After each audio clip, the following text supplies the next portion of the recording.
Assalomu alaykum.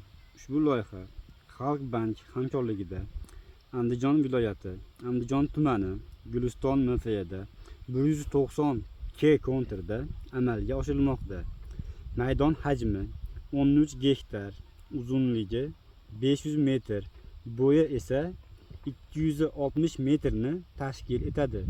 Bu yerda ekinlar zamonaviy va ilg'or texnikalar bilan parvarishlanmoqda. Hozirda no'xat ekinligimiz meva tugagan, bo'yi esa 40-45 santimetrni tashkil etadi. Ekinlar yetishtirish jarayonida sug'oriladi, tabiiy va mineral o'g'itlar bilan oziqlantiriladi. Ushbu loyihaga 47 ta dehqon xo'jaligi biriktirilgan. Har bir dehqon xo'jaligiga 28 sotikdan yer maydoni ajratilgan.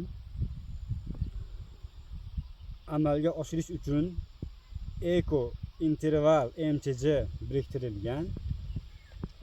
Har bir gektar yer maydonidan 2 tonnadan hosil olish rejalashtirilgan. Ushbu hosil yig'ishtirib olingandan so'ng ikkinchi ekinga ham yer maydoni tayyorlanadi va serhosil meva ekinlar tanlanib ekiladi.